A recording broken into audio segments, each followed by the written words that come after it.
Hola, ¿qué tal?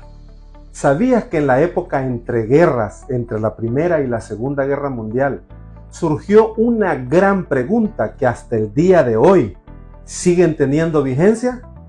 Quiero compartir contigo esta cápsula de conocimiento. Y la gran pregunta fue, ¿quién es el guardián de la Constitución? Para abordar teóricamente esa pregunta, surgieron dos grandes pensadores de la historia que abordaron y trataron de darle respuesta, cada uno desde su propia perspectiva, a esa gran pregunta. ¿Quién es el guardián de la Constitución? Por eso quiero compartirte, y estamos utilizando esta pizarra, para hablar de esos dos grandes pensadores, Hans Kelsen y Carl Schmitt. Kelsen, por su parte, postulaba que el poder debe de ser limitado por el derecho.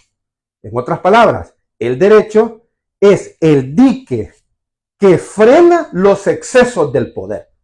Por lo tanto, para Kelsen, en su visión, era necesario que el juez constitucional protegiera el equilibrio institucional y el equilibrio entre los derechos del ciudadano y de quienes ejercían el poder.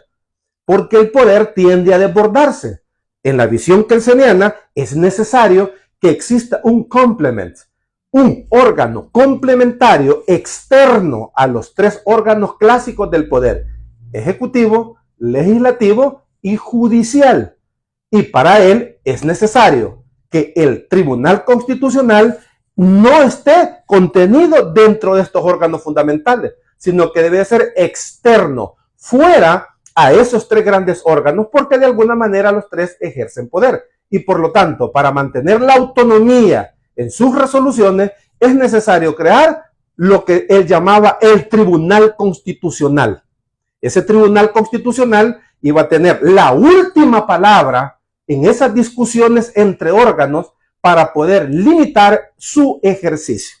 Por lo tanto, Kelsen ve la Constitución como la que prevalece sobre la voluntad de la política. En otras palabras, lo político debe de ser controlado por la legalidad. Y el Tribunal Constitucional no debe de actuar por clamor, sino por razonamiento puro. Tanto así que una de las obras de Kelsen es la teoría de la razón pura, así como otras obras más que trataron de abordar que de alguna manera esa voluntad política fuera frenada por la Constitución. Y quien debería de frenar ese exceso de poder, y dándole respuesta a la pregunta, ¿quién debe de ser el guardián de la Constitución? Por lo tanto, es una facultad, es una atribución que se delega soberanamente por medio del Tribunal Constitucional como una jurisdicción y competencia única y exclusiva de su parte. En resumen, Kelsen dice, el poder debe de ser limitado por sus abusos y sus excesos, porque el Tribunal Constitucional tiene esa visión, ese órgano complementario que tiene esa competencia donde el derecho es sobre la política y no la política sobre el derecho. Pero esta es la visión de Kelsen. Kelsen aborda de esta manera, desde esta perspectiva, este postulado. Pero existe otro gran teórico de su época que se opone radicalmente al postulado kelseniano clásico que nosotros conocemos, como fue Carl Schmitt. Carl Schmitt postula lo contrario de Kelsen, dice no.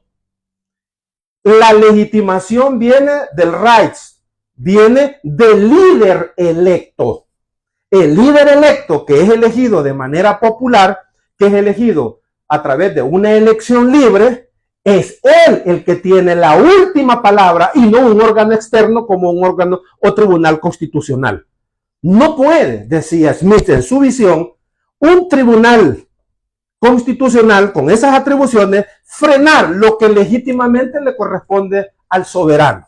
En ese orden de ideas, el derecho no puede frenar decisiones, decía Schmitt, urgentes y necesarias como los estados excepcionales.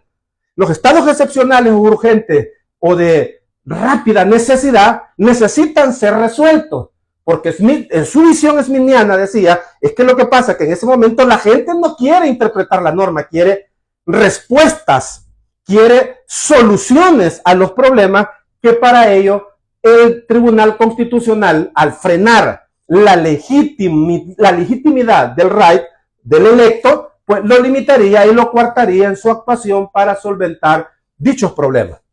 Por otra parte, un tercer postulado de Smith es: en el estado de excepción, el poder debe de actuar sin límites, sin obstrucciones. Si usted ve, estos son los tres grandes postulados, tanto de Kelsen como de Carl Smith. Y la posición de Carl Smith es totalmente opuesta a la de Hans Kelsen. En resumen, la voluntad, dice Smith, política es la última decisión, porque al final y al cabo, toda norma jurídica es una interpretación o un acuerdo político, y por lo tanto el Tribunal Constitucional no debería delimitarlo, y por tanto es innecesario, es opuesto a lo que Kelsen postulaba. Y la política, a diferencia de Kelsen, dice, es sobre el derecho, y no como Kelsen decía en La razón pura del derecho y otras teorías.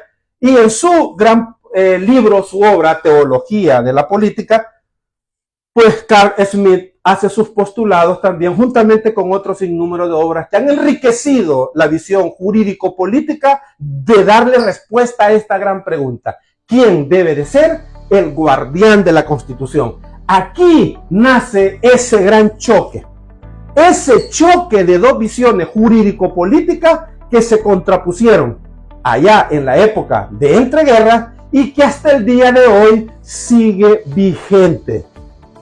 Para ti, ¿quién debe de ser el guardián de la Constitución?